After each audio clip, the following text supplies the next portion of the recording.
Coronation Street fans, you're not ready for this. Welcome to your #1 source for exclusive spoilers, shocking twists, and daily updates from Weatherfield.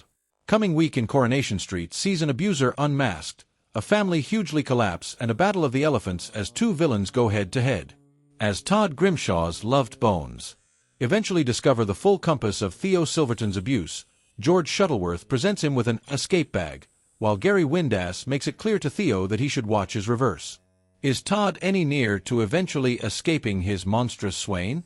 The Driscoll clan continue to buckle following the exposure of Megan Walsh's grooming and sexual abuse of Will Driscoll and his turn-down to confirm it.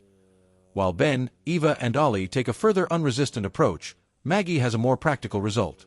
Can she force a concession out of Megan? Away, Bethany Platt is suspicious about Jody Ramsey, Debbie Webster continues to struggle in captivity, Tim Metcalf comes to a ruinous disclosure, and what differently does Mal Roper have in store for Bernie Winter and Dev Allahan? I know. You tell me every week, I talk too important. On to the spoilers. Sunday, March 29th, Christina Boyd and Summer Spellman tell Glenda Shuttleworth and Sarah Platt of George's belief that Theo is abusing Todd, but when he arrives and realizes that he's the content of discussion, he brands and hops to Theo's defense. When Sarah fills Gary in, he's suspecting at first until the pieces begin to fall into place. When Gary offers to walk Todd home after work, they enter to an unknowing Theo unleashing a Luvian of abuse. Away, Mal relishes in dropping a stunner at Dev's door while throwing Bernie a sleazy comment, and Ollie implores Will to open up to him. Monday, March 30th, when Sally Metcalf tells Ben that Tim was also prepped as a child, he's left with food for study and determines to communicate Tricia Marlowe for answers, while Ben eventually snaps with Will, hopeless for him to see Megan for what she truly is and the destructing she's wrought upon their family. At the builder's yard, Gary fires Theo, while George delivers Todd an escape bag, a wallet full of everything he'll need should he choose to flee from Theo's abuse. Meanwhile, Bethany spills the tea to Jody about a Joe she's met online with whom she's planned a date.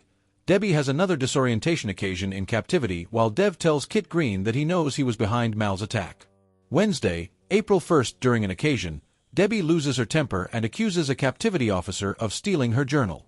Not wanting her to sabotage her appeal, Lou Michaelis causes a distraction and starts a captivity punch-up with another capture. While Ben and Eva, they can only hope that Will stays clear of Megan, they're ignorant that he's visiting her at her new flat. Dissatisfied with hoping, a rage-fueled Maggie decides to visit Megan.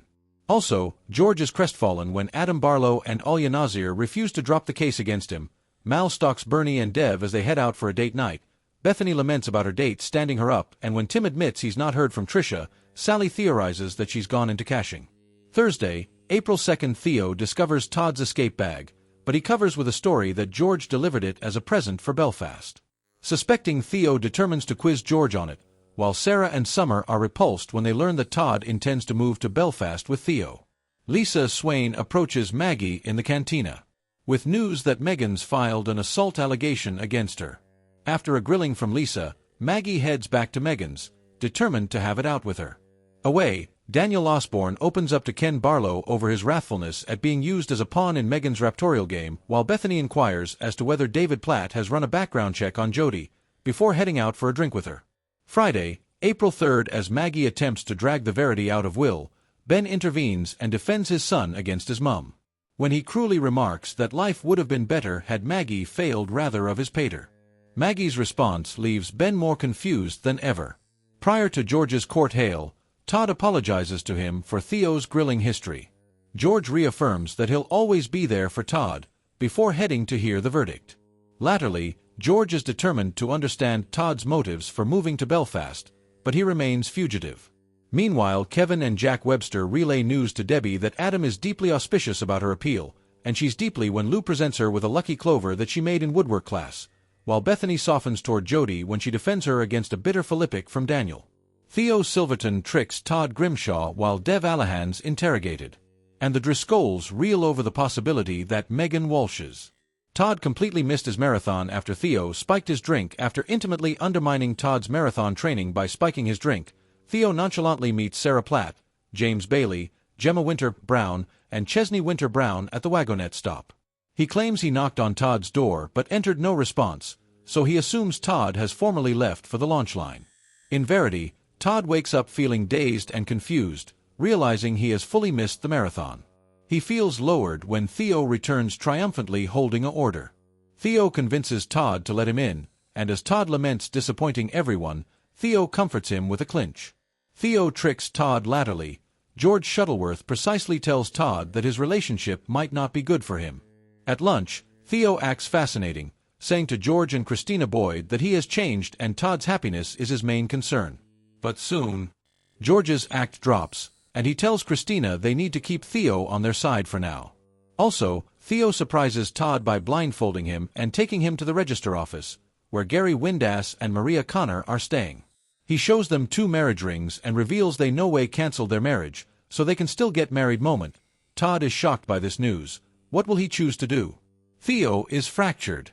The coming day, Todd awakens to a palpitating headache, a moping memorial of the tumultuous events from the day ahead. Meanwhile, Theo, showing little sympathy for Todd's condition, decides to go for a run to clear his mind. At the same time, George pays a visit, bringing along a warm mug of tea to partake.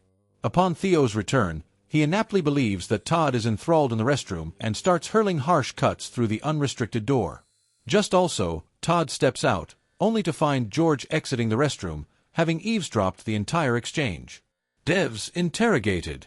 Dev and Bernie Winter Allahan come back from their holiday, and are stupefied to find Mal Roper declaring that he intends to stay for the foreseeable future. Shortly later, he visits the police station, stating he has had an unforeseen flashback and now remembers who attacked him.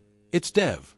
Still, we know that Kit Green is the factual bushwhacker, and after being called to the station by Lisa Swain, he feels anxious.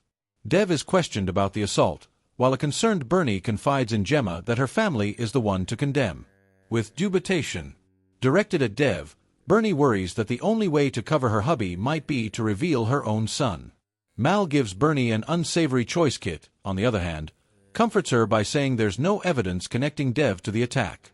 This means that, for the time being, neither of them has to be concerned. Latterly, at the Chariot Square Hotel, Ryan Connor watches anxiously as Bernie walks down a hallway, knocks on a bedroom door, and still enters. Outside, Mal tells Bernie that just being in the same room with her means everything to him. Also, he pats the bed and invites her to sit next to him. Trying to hide her nausea, Bernie faces a painful decision to save her marriage. Will she accept Mal's offer? The Driscolls reel over Megan's gestation. Ben Driscoll gathers the family to talk about the rising pressure over Megan's baby and her stubborn turndown to take a DNA test. When Will defends Megan, Maggie Driscoll eventually loses her cool and explodes in wrathfulness. To help Will express himself, Ben convinces him to go to a comforting session to bandy his relationship with his schoolteacher. Still, when Tackle latterly discloses that forensic checks on Will's and Megan's phones reveal nothing illegal, Ben and Eva are left feeling hopeless about the lack of answers. Daniel encourages Sam to tell the police everything he knows, while Hope sows mistrustfulness. Meanwhile, Daniel Osborne urges Sam Blakeman to tell the police everything he knows, averring that Megan should face consequences. But Hope Dobbs snappily sows mistrustfulness, advising Sam that Daniel and Megan might actually be in cahoots and that trusting him could be a mistake. The teenager latterly confides in Hope that he has discarded his phone after suspecting Daniel is covering his emails. Latterly, when Will confesses he's come a joke at Academy, Eva Price grows decreasingly upset about his well-being. Ben opens up to Steve McDonald and Tim Metcalf, admitting he feels he has let Will down and that trusting Megan was a huge error. Adam's got a confession to make. Adam Barlow confesses to Alia Nazir that the company is losing guests due to the recent data breach. As the pressure increases, Annie King warns that she'll take her business away unless advancements are made. To avoid losing her, Adam proposes in charming concession a no-palm, no-figure arrangement in expedience of retaining her as a customer.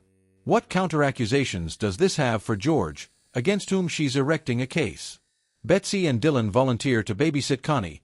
Also, Jody steps in Betsy Swain and Dylan Wilson Levy to babysit baby Connie Connor while Carla Connor and Lisa go to work. With the babies sound asleep, the two relax on the settee and soon find themselves snuggling. Will they put their own solicitations before the child's well-being for a quiet autumn? Latterly, Jody Ramsey offers to take over babysitting Connie, assuring Carla that she's completely good and further than able of helping. Still, as we know, Jody is likely the last person to be trusted.